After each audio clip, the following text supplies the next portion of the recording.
Hi guys. Okay, so we have reached Unit 6. This is one of the harder chapters to understand. So you're going to need me, you're going to need these notes, and you will need your book, and it's good to supplement with the videos that will be provided for you. You might have to look them up, but they will be worth your time, okay? So this chapter is about learning, and I know it sounds boring, but it's not boring. It's about learning about everything in life. There's three kinds of learning. There's three kinds of learning. Let me see if I can get this to come up. There they are. Classical, operant, and observational learning. I'm going to show you that whenever you run into a question or a concept that has to do with conditioning, I want you to think of the word training. Substitute the word conditioning for training, and it saves you almost every single time, I promise. The first one is classical. It's weird. So it's the hardest one too. So I'm going to talk about classical first, then we're going to move to operant, then observational learning. The third one, observational learning, is the easiest. So you'll be able to master that pretty fast. I think you're going to need my help for the first one and the second one. So are you ready? Okay, so you're looking at thunder and lightning right now. Do you see it? The fact that like you see a flash of lightning, what do you prepare for? Thunder, right? You've associated lightning and thunder. That's called associative learning. So these two up here are associative learning techniques, right? Classical and operant are both associative learning techniques. We learn that one thing happens with another. So this leads us to our first definition. Classical conditioning, and we're writing this in the guided notes. We're going to define learning. Learning is any relatively permanent change in behavior produced by experience. Why is the word relatively there? Think about it. Can't you unlearn something? Hasn't that happened to you before? Or can't you learn a different way of doing it? Learning is relatively permanent because the idea is even if you've learned something, it can be unlearned. The moment that you learn something, that's called acquisition. The moment like it occurs to you that this and this happens together. Then there's classical conditioning. Classical conditioning, I'm telling you, it's weird. Classical conditioning is when a reflex becomes associated with a neutral stimulus. And I'll give you an example. Like I'm looking around my desk, this phone, right? This phone is neutral to, say, salivation. Does this phone make you hungry? Does this phone make you, I don't know, does it look delicious? No, it's neutral to things like salivation because it means nothing to you when it comes to food, right? This phone doesn't mean anything about food, but if you present the phone before food every single time and you go phone, chocolate, phone, chocolate, phone, chocolate, might you associate phone with chocolate? And then just at the mere sight of looking at your telephone, you might salivate because you love chocolate, because you think chocolate. Do you see what's happening? A reflex, like salivation, has become attached, has become acquired with a neutral stimulus, like a phone. Do we understand? I know it's hard. And this explains all phobias, right? Do you know that a really common phobia is to cotton balls? Cotton balls are good and useful things. They're soft, they're white, fluffy little things. Why are people phobic of cotton balls? Here's the answer, right? Right before you get a shot at the doctor's office, what happens? Cotton ball, right? They wipe down the area to sanitize. Pain. Cotton ball, pain. Cotton ball, pain. Do you see how the two can be associated? Which is why it's not an uncommon phobia to have a fear of cotton balls. At the very least, they might make you feel a little uneasy or queasy, right? Because you've associated them with pain. That's classical conditioning. And that explains all phobias because you're born fearless. You're born not afraid of anything. But then what happens? You learn to fear things. You learn that one thing might lead to another, and it scares you. Like the dark, right? We're born not scared of the dark, but then we start associating the dark with scary things. And then boom, you have a kid who's afraid of the dark. Am I making sense to you guys? Yes? This is all about classical conditioning.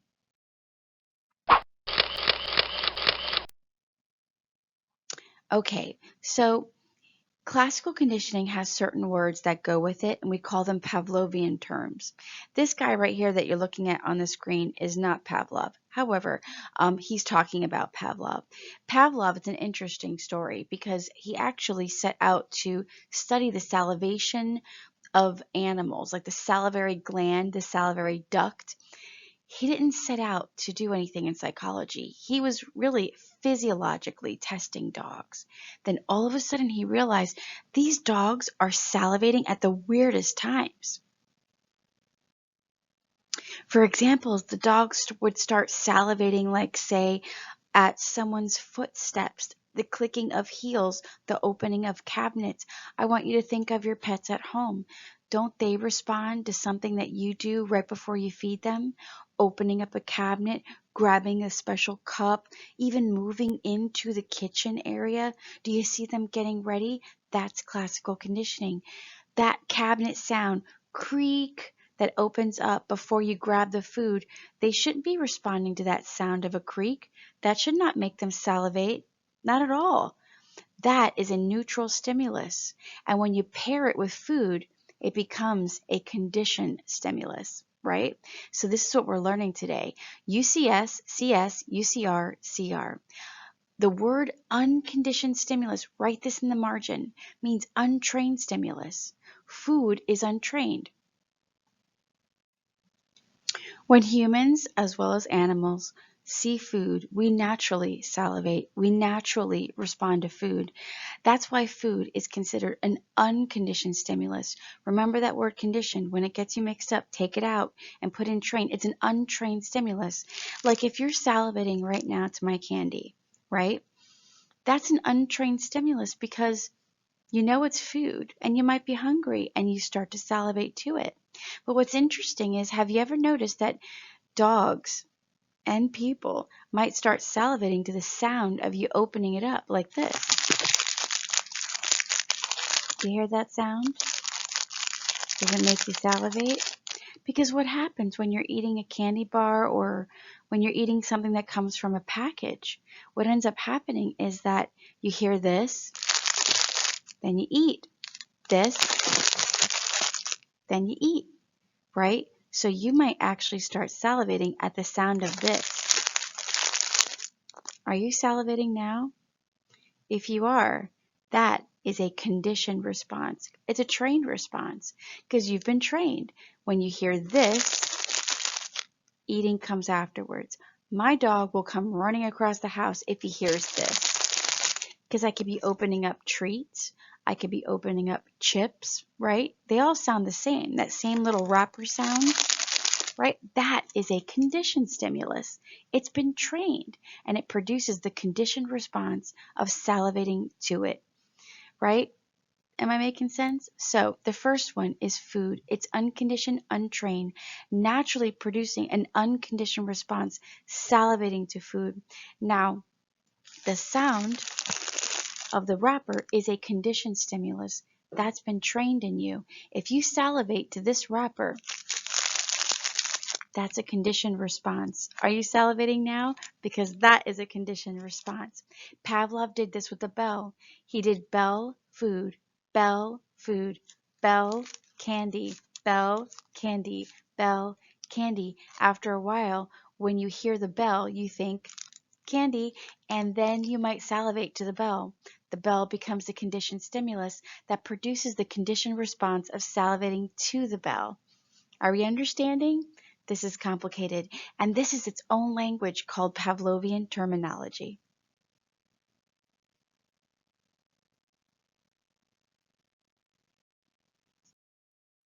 Okay, here's a quick sum up of the this chart sums up what Pavlov did. He first showed the food to the dog, and the dog would salivate. Then he shows the bell to the dog, or he listens to the bell, no salivation. But when you pair the bell and the food together, yes, salivation. You're going to get him to salivate to the bell at the bottom. So study the chart. If you got the chart down, then you're good. And this is supposed to be funny because the dog is saying, watch what I can make Pavlov do. When I drool, he smiles and writes in his book. You guys think of the way that your dogs or pets or cats or whatever you have trained you, right? My dog will start to paw at my husband, and my husband gets up from the couch and goes and gets him a treat. My dog has trained my husband, right? Because he knows, he paws at him, he's like, I want a treat, and then my husband complies. That's the way conditioning works, the other way around. We're not always training our animals. Sometimes our animals are training us. This is supposed to be funny, right? Pavlov's dog in therapy. And then instead of feeding me, he like rings his bell. It's supposed to be cute. This is a picture of my son. And this is the first time he walked in a wedding and he had to get fitted for a suit. And of course, you see that he's crying. There was a needle inside of the tie, and he kept saying that it hurt, but I kept thinking, no, it doesn't hurt. You know, it's just a little uncomfortable. You're not used to wearing a tie. Little did I know there was an actual needle in his neck, and it was like he literally bled. I was so angry at the fitting lady because, like, come on, you're going to leave a needle in there when a kid is trying on a suit? And what do you think the likelihood was that I can get him to wear the tie the next day at the wedding? It wasn't good. After just one pairing, he would not wear a tie at the party. Pain is a very fast teacher, right? When you pair something with pain, especially expecting him to do it the very next day, it didn't work. Associative learning, when you pair pain with something else, immediately you learn and you stay away from it. It's like putting your hand on a hot stove, right? When you're a little kid, or touching something hot, right? When you do that, you learn not to do that again because it hurts, and then you'll remember. Chances are you'll remember. Okay, I'm not sure if you could see this, but this is classically conditioning a 3-year-old to laugh after coughing.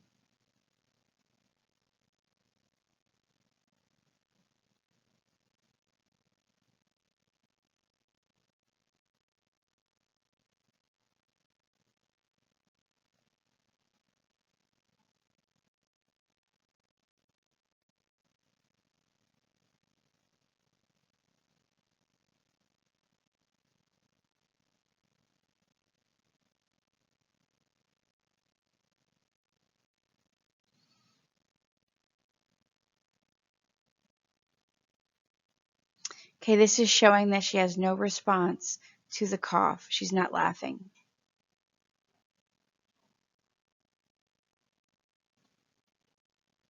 Again, she has no response to the coughing, but she does have a response to the tickle.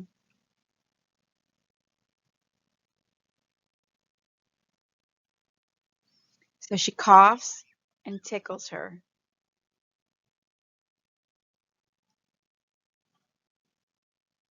She coughs and she tickles her.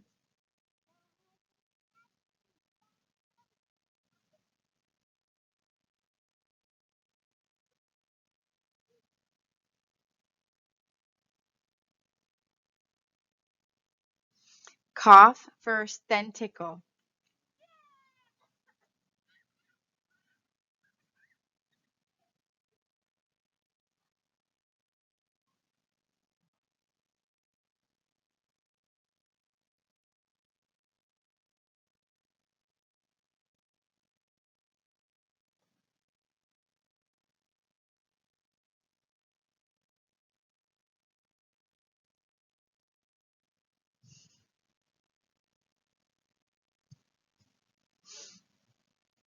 Okay, here comes the conditioned response.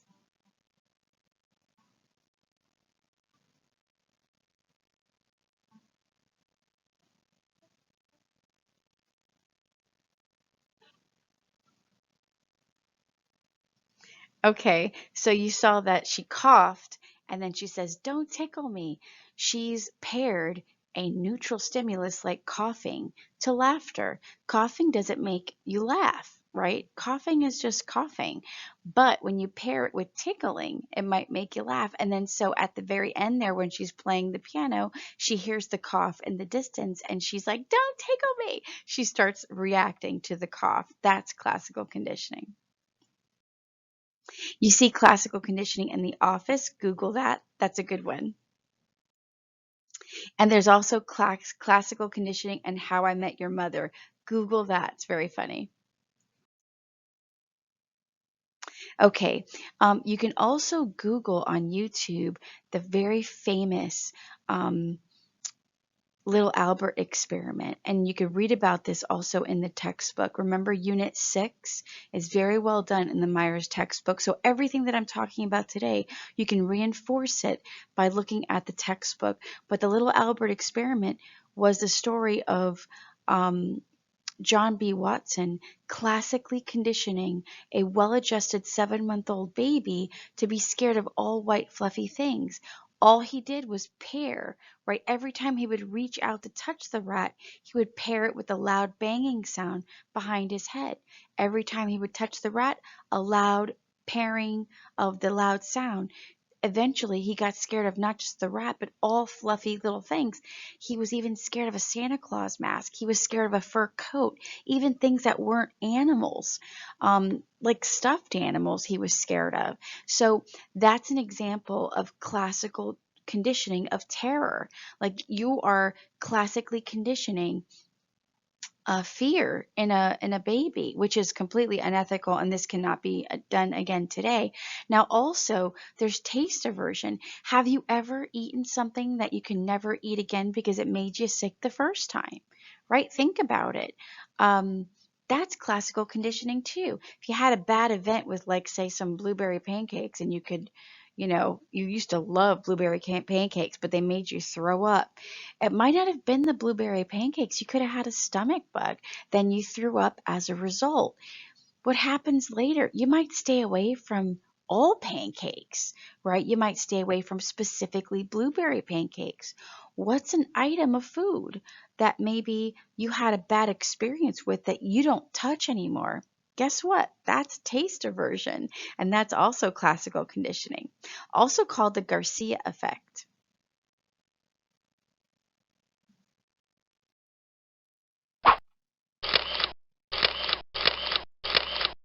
Here are the other four Pavlovian terms: extinction, spontaneous recovery, generalization, and discrimination. All right, let's go back to the phobia. Let's pretend you have a cotton phobia as a child because of all your immunizations. And the phobia goes away, that's called extinction, right? But let's say all of a sudden you have anything could happen, nothing could happen, and the phobia comes back, that's called spontaneous recovery. Let's say you're not just scared of cotton balls, you're scared of all white fluffy things. That's called stimulus generalization. And let's say you're only scared of cotton balls at the doctor's office. That's stimulus discrimination. This happened with Pavlov and his dogs, right? When he went bell, food, bell, food, bell, food. There was a time he didn't reinforce the bell. He would just go food, food, food, right? And bell, bell, bell. There was no reinforcement of the bell. Eventually, the dogs stopped salivating to the bell. That's called extinction. But after a few weeks, he paired bell and then he followed up with the reinforcer food. And they started salivating again. That's called spontaneous recovery. Now, if the dog starts salivating to anything like a bell, like a doorbell, like a telephone ringing, that's called generalization. And discrimination is if the dog only salivates to a certain kind of bell. There it is, a certain kind of bell. Are we understanding? Classical conditioning is rough. I know it could be tough. It's all about practice and review. There's something called higher order conditioning. I want you to think of your dogs at home or cats at home. Here's an example with my dog. My dog responds to food when we go to the kitchen, when we open the cabinet, when we get a red Solo cup out to scoop out his food, right? That's three things he's responding to: going to the kitchen, opening up the cabinet, grabbing the Solo cup. That's higher order conditioning. He will salivate to all three things individually.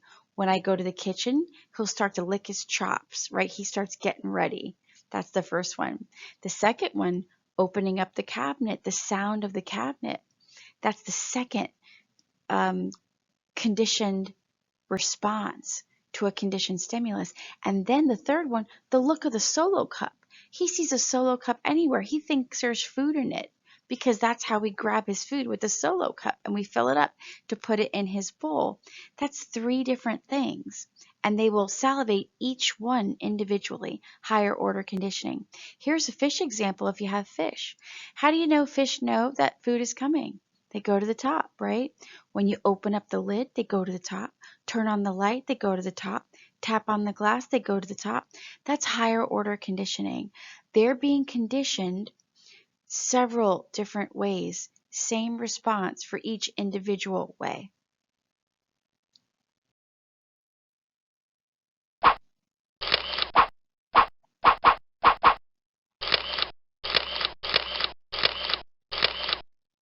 Let's say you want to try this at home today. You want to train your puppy, you want to train your cat, you want to train anything. Hold on a second. You want to use forward conditioning, right? Let's use the candy. Let's say you want the dog to respond to a marker, right? A marker is a neutral stimulus that should not produce salivation. But if I pair the marker with food, right? I'll use my candy. Marker, candy, right? Which one makes you salivate? You should say the candy, because you know that this is food. This will not make you salivate. This is neutral, right? So, but if I pair the marker before the food, if I go marker, food, marker, food, marker, food, marker, food, and I pair it over and over again, this is called forward conditioning. The CS, the conditioned stimulus, right, that used to be neutral, is now before the unconditioned stimulus, which is the food. That is, you don't have to train it. This has been trained. This has not been trained. This is forward conditioning. You can do it two ways. You can do it delayed, which means you go marker, marker, marker, marker, food right after, no waiting. Or you can do marker, take it away, wait a few seconds, food. And it works either way. Forward conditioning always works, and that's why 1 and 2 are effective. Now, if you try it at the same time, marker food together, marker food together, marker food together, it doesn't work for some reason. Now, some smart animals might be able to get it, and we can't say it never happens, but it's not likely to happen, and it doesn't prove to be as efficient and effective as forward pairing, okay? Ineffective would be this, where if you go, you give them the food and then you show them the marker later, totally backwards, which is why it's called backward pairing, and it does not work. Pavlov did this with the bell and the food. And again, these are tips. If you want to try this today, you can do this. Forward pairing works either way. Delayed or trace will work, but the other ones, not as good.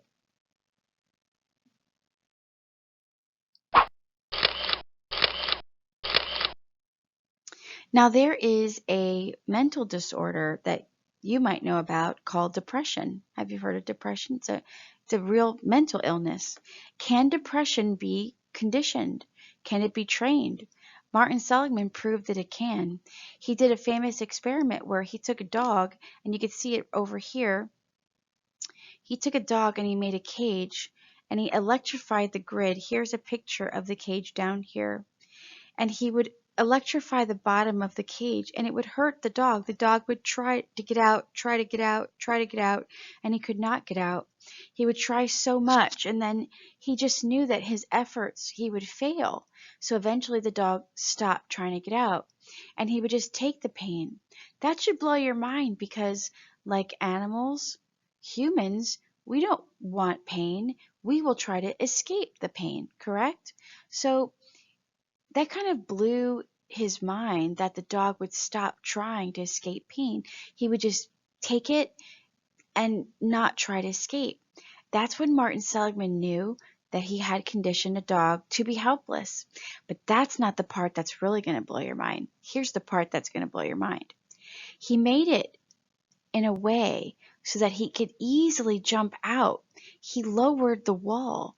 The dog can easily escape the pain by leaving the cage. And the part that blows your mind is that he didn't. He sat there and he took the pain over and over again.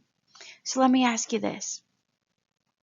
Have you ever tried and tried and tried to do something and you failed so many times you just kind of gave up?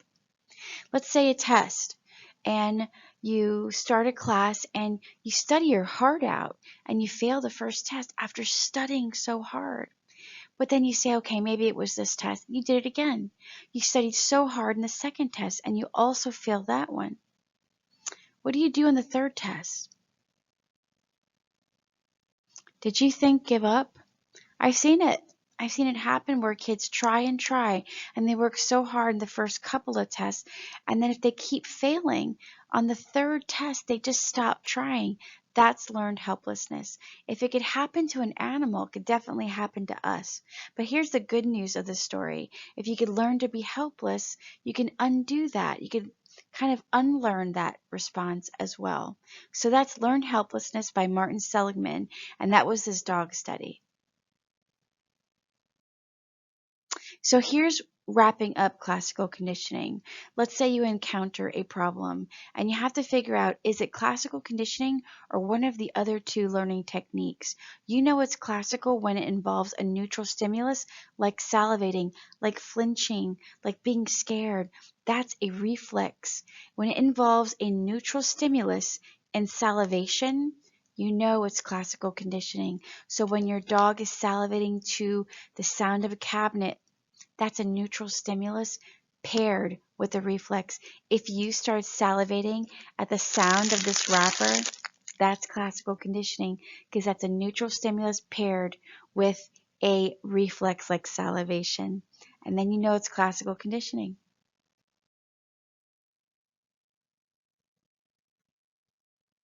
Okay, so here's a quick way to know the difference between classical and operant. We are leaving classical because we're done, and we're going to move on to operant conditioning.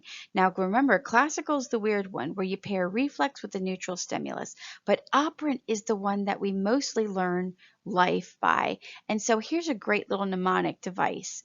Voluntary is operant, while involuntary is classical every time. So the mnemonic device voice will help you learn the difference between classical and operant. Classical, it's subconscious. Like it happens and you're not even aware of it. Like people learn to be helpless and you're not even aware that it's helplessness. That's classical conditioning. People learn to be phobic, right? Phobias subconsciously. And it's unbeknownst to them. It just happens. You don't want it to happen. It just does. That's classical. But operant, you're very aware.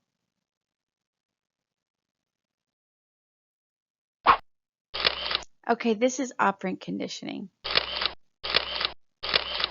So you're writing this down in your guided notes. Look at the word operant. What does it remind you of? What's another word? Did you think operate? Because it is. First, you operate in your environment, and then the environment gives you feedback. You do something, someone gives you feedback, and then either you do it again because you got good feedback or you don't do it again because you got bad feedback. Let's say you wore, I don't know, a purple shirt and you go to school and like people compliment you all day on that shirt. And they're like, that's a great color on you. You look great in that color. And they compliment you all day. What is the likelihood you're going to wear that shirt again? Or what is the likelihood that you will buy another similar shirt in that color? It's pretty high. What happened? First you wore the shirt, then you went to school. 10 people stopped you to tell you how great you look in that shirt. It increases the likelihood of you getting that shirt again. That's operant conditioning. You got positively reinforced by your environment, and that will change your behavior. Let's go the opposite. You wear that purple shirt, and 10 people told you how ugly that shirt was. You don't look good in that shirt. That is not your color. You look ridiculous. 10 different critiques that you got throughout the day.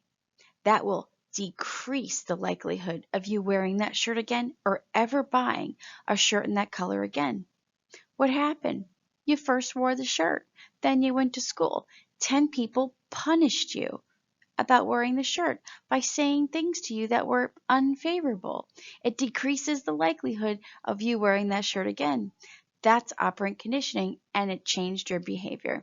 Got it? Operant conditioning is punishments and rewards, and guess what? You are very much aware. You're very conscious this is happening, and you just do it.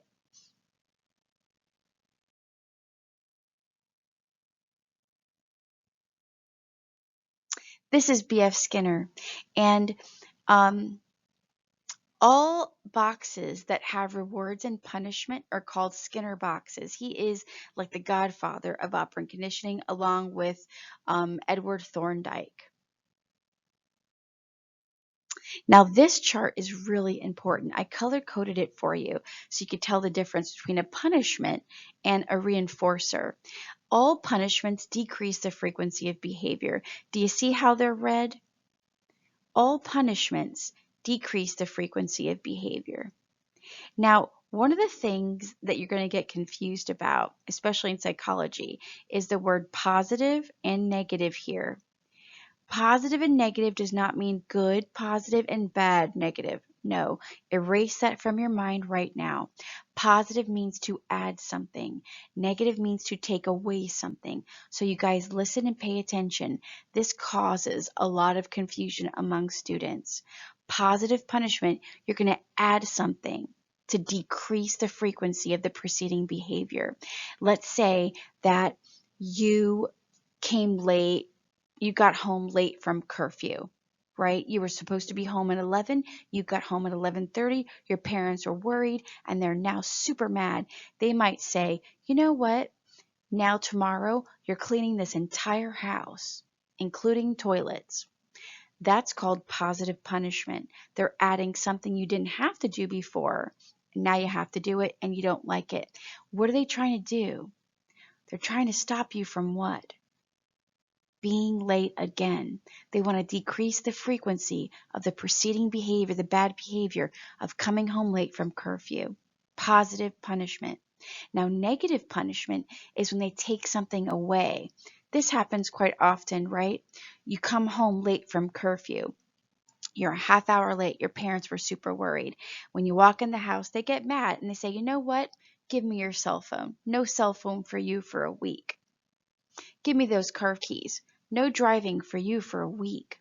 That's called negative punishment. They're taking away something that you like. And why are they doing that? They're trying to get you to do what?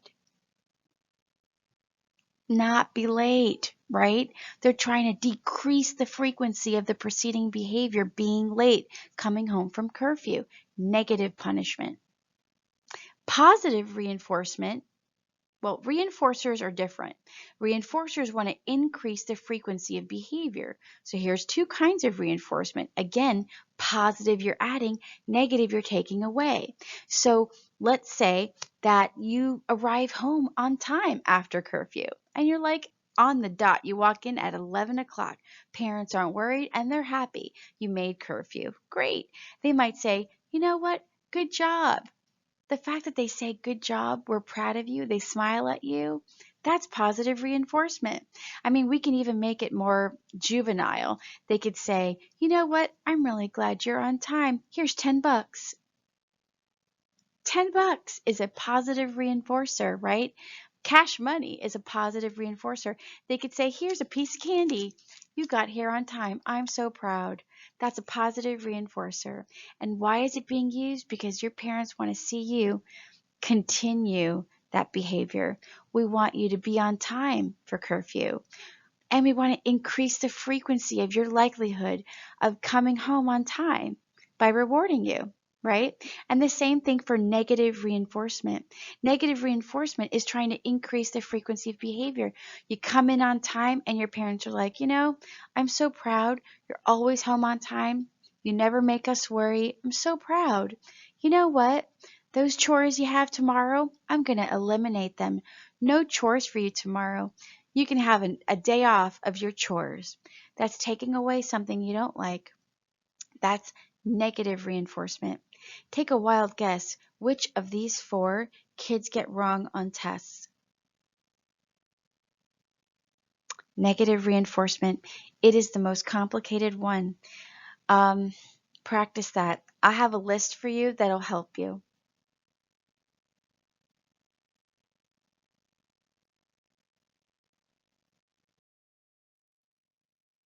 Okay, I want you to Google Big Bang training Penny to be a better girlfriend, and you will see them use positive reinforcement and punishment.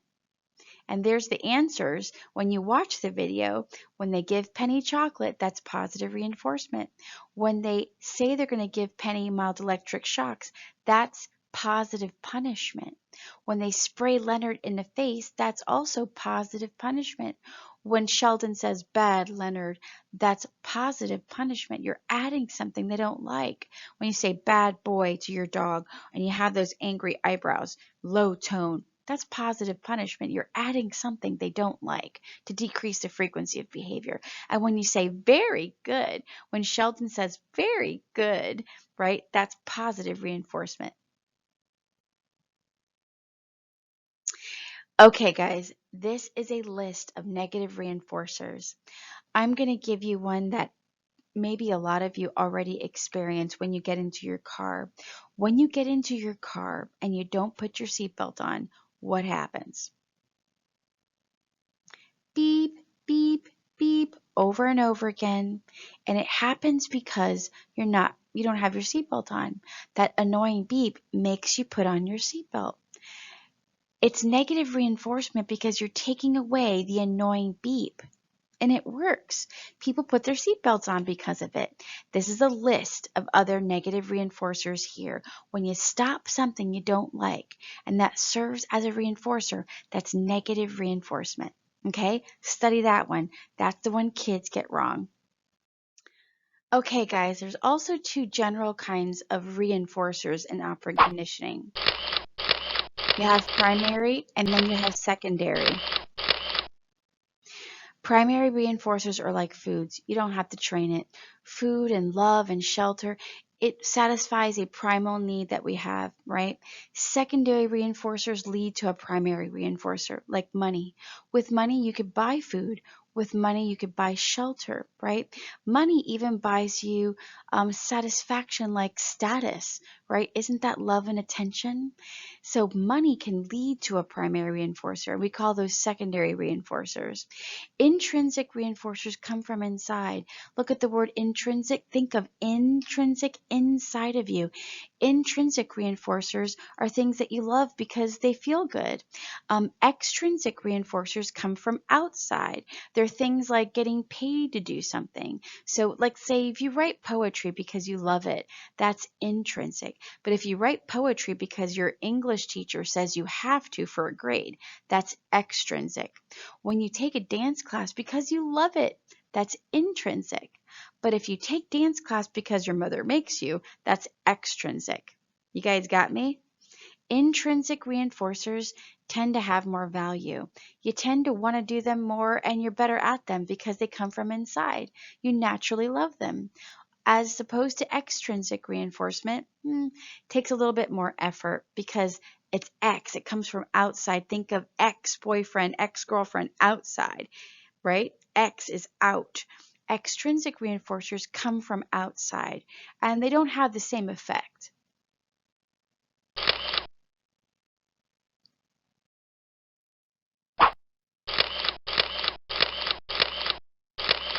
Okay, this is complicated, but I've tried to make it easy for you by color coding it for you. There's 4 different vocab words here, and they're in the chart above my head. Fixed ratio, variable ratio, fixed interval, and variable interval. They're right above my head. Do you see them? Those are the 4 vocab words.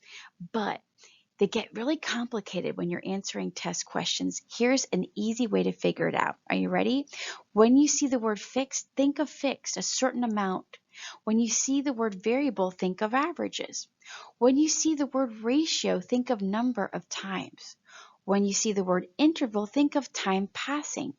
And let's say a job, right? This is how we get reinforced for doing our work, right? Teachers get paid every 2 weeks, no matter what. We are on a fixed interval schedule.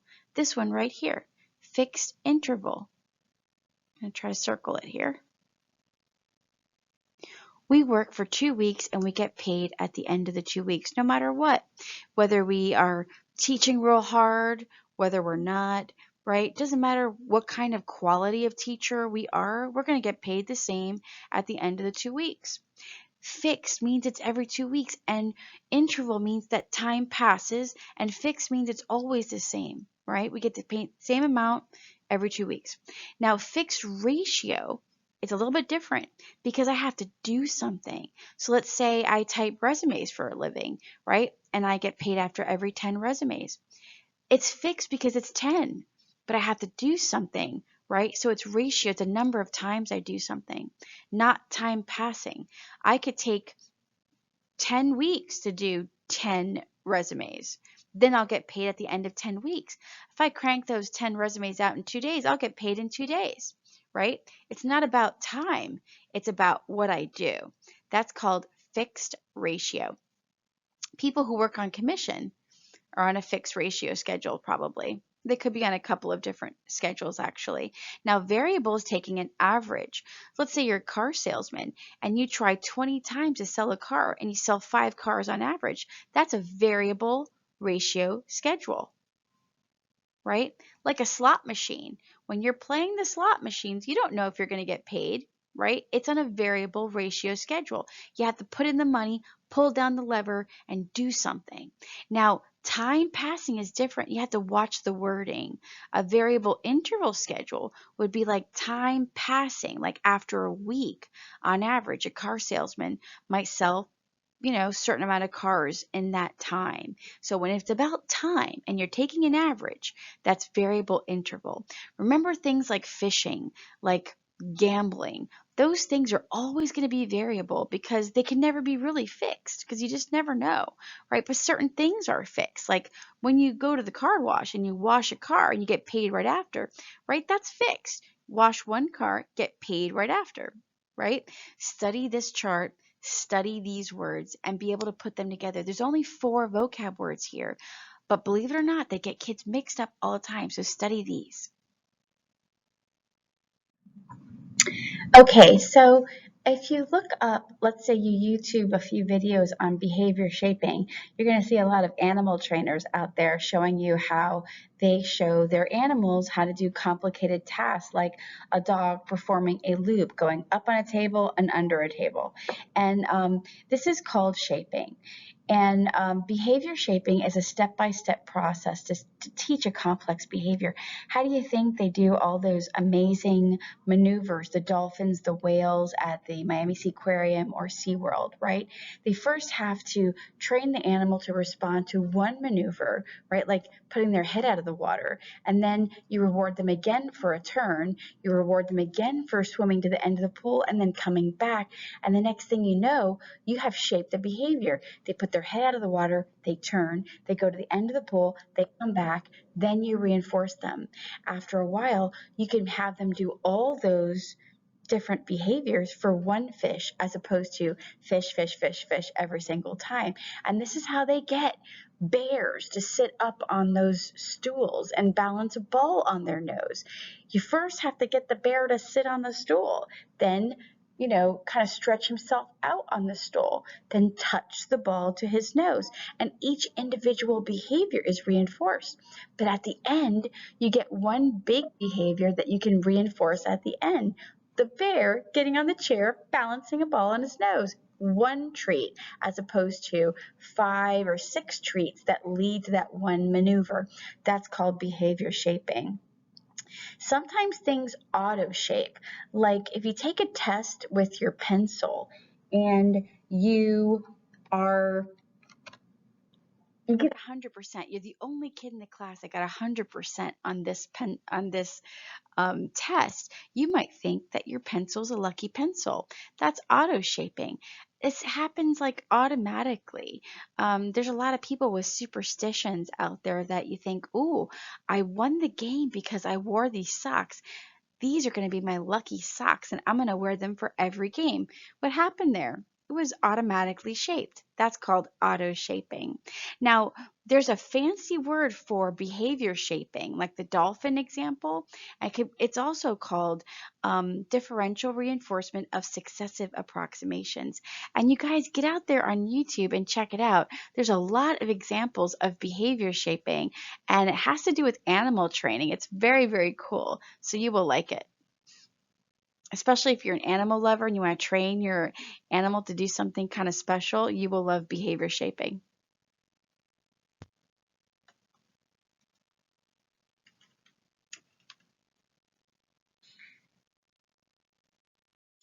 Think about how your parents have reinforced you to behave properly.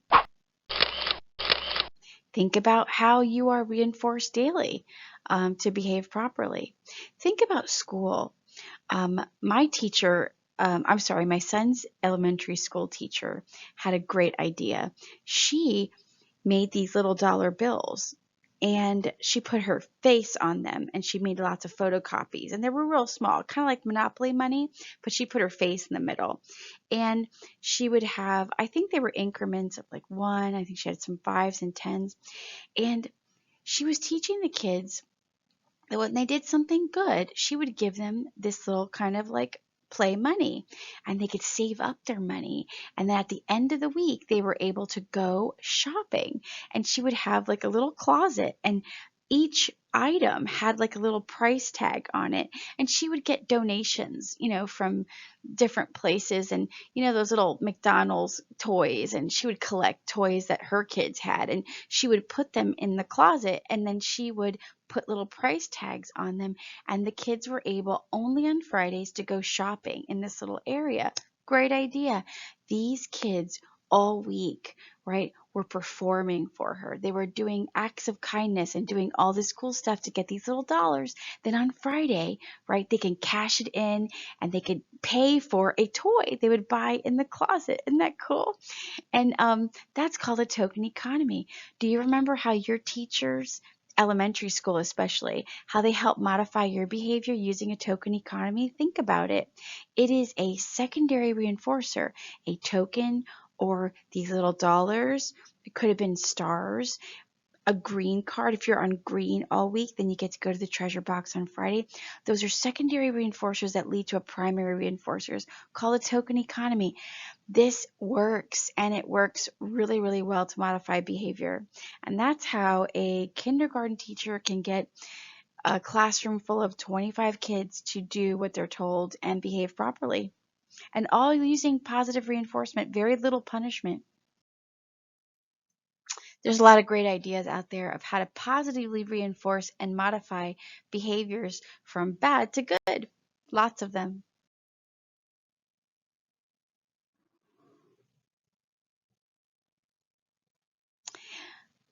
Okay, so I want you to Google Walter Michel's famous Marshmallow Test, and I want you to watch it. It is an example of delayed gratification. The younger you are, the less likely you are to be able to delay your reward, to withhold on the reward, and that's what you'll see. That's what you'll see with the Marshmallow Test. This is a part of the chapter because it talks about positive reinforcement.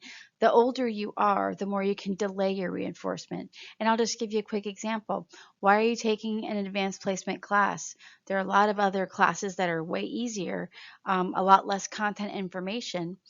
What are you doing it for?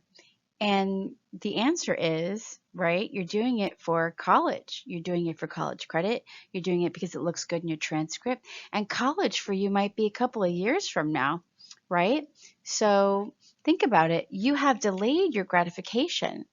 And you could do that because you're older. If you were 3, you can't do that. Tell a 3-year-old, very good, I will give you a sticker next week. You have to give them a sticker immediately. They need immediate gratification, as opposed to someone your age, right? You can delay your gratification. You can withhold it. This is dieting, right? You diet all week and you try your best to really eat right Monday through Friday, because on Saturday, you know, it's going to be like a free day, a cheat day. You're going to go to a restaurant, you might splurge.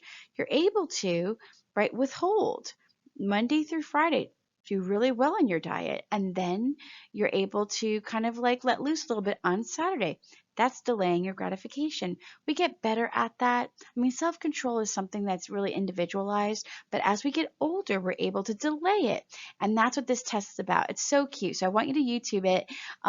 It's Walter Mischel, famous marshmallow test. There's a lot out there, so just pick one. They're all funny.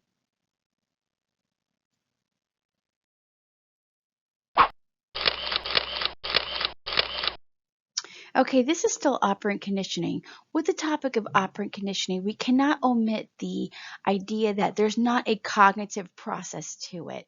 And Harry Harlow studied monkeys, and we're going to actually see Harry Harlow's studies on monkeys in the child development chapter. So that's going to be coming up. But the word set means a habit that you do over and over again because it yields good results, right? So think of this, right? How do you study? Do you study with vocab cards? Do you reread your notes? Do you rewrite your notes? You know where you develop that set? It's because it works, right? It's a study habit or something that you've done, and you keep employing the same habit because it works. And you do it again and again because this is how you get good results. That's a set. That's operant conditioning. You figured out that this leads to this, and you do it again. Operant conditioning is basically how we learn life, right? It's the law of life. The law of effect is when you want something to happen again, right? You have to reinforce it. You want something to not happen again, you have to punish it. And this is kind of like the law of effect is like the law of life. Now, sometimes do we just like come up with a solution like boom without reinforcers? Yes. And that's called just having insight. It used to be called the aha principle, but insight can happen where you learn something just because it presents itself, right? You just learn. And we are all creatures. We learn to learn. So do chimps, like monkeys and like animals, humans too. Sometimes we just learn stuff like on the spot and then we never forget it.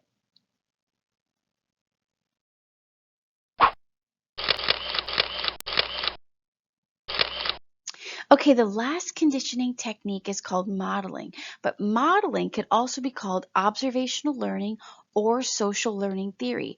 You guys, it's the easiest form of conditioning. We finished classical, we finished operant, now we're on the third one called modeling, but it's also called observational learning, social learning theory. It's also been known as vicarious learning. There's a lot of words to it, but it's not hard. It's like monkey see, monkey do. You copy me, I copy you. A lot of it has to do with mirror neurons in the brain. You yawn, I might yawn. Why? Mirror neurons. I'm copying you. Modeling's a little bit different.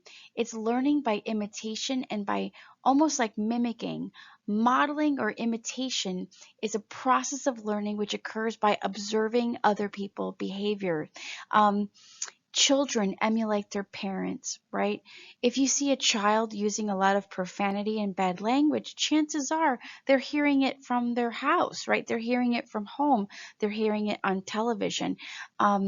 That's why children will model behavior. This is also why there's a saying to punishment: hitting fosters hitting, right? If a parent spanks their child, what is the child learning? It's a technique. They're learning to punish by spanking. So when they're on the playground, they might employ that technique with their friends. So if parents hit at home their child, the child might on the playground be like, hey, you're not being nice to me, smack, right? Something that they learned at home. So children often emulate parents. And what is that? That's modeling, also known as social learning theory. There is a famous experiment you have to know with social learning theory. by Albert Bandura. Now, I want you to look this up on YouTube. It is the famous Bobo doll experiment. It's spelled just like it sounds, Bobo. The Bobo doll experiment. Look this up on YouTube and watch it. It is Bandura's famous experiment. And here's what we learned from the famous experiment, the Bobo doll experiment. As you can see these little pictures over here on the left, a Bobo doll is that inflatable clown that you hit it and it kind of pounces back. And I remember my kids had one that was like Spider-Man or something. Didn't have a clown because I didn't like clowns, but they had like a Spider-Man one. And the children watched a video of adults beating a Bobo doll. And then when the children watched the video, and they had an opportunity to play with the Bobo doll, what do you think they did? They beat the Bobo doll the very same way that the adults did. Now, here's a little bit of a difference in the technique that they were using. When the children saw consequences, right? When someone got yelled at for beating the Bobo doll and the children had an opportunity to play with it, they did not because they were afraid of the consequences. But when they saw no consequences to beating the Bobo doll, they certainly did. And in that picture there on that side of the screen over there, it's a cute little girl, and she's hitting the Bobo doll with a mallet because she watched that woman right above her, right? She's dressed like a teacher or like a librarian, and she's hitting the Bobo doll really in a rough way with a mallet.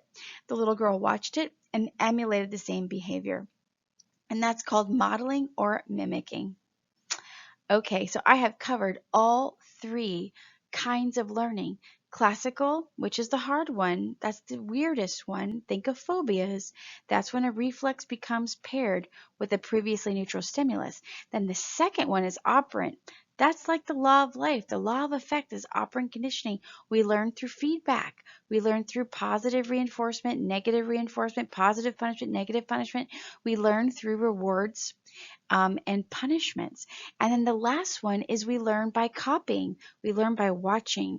We learn by emulating, right? Mimicking, also called observational learning. And we have covered the three kinds of learning. Okay, you guys, remember, the good thing about videos is that you can not rewind, you could kind of like scroll back and you could replay and you could look at it again. And remember, look up those videos on YouTube. They're great help and they're a great supplement to this information. Something else you could do that's obvious is that you could look at Unit 6 in the Myers textbook, which goes over all these concepts in depth. So you guys review, study, and you'll see that you will get this, okay? All right, you guys, hang in there.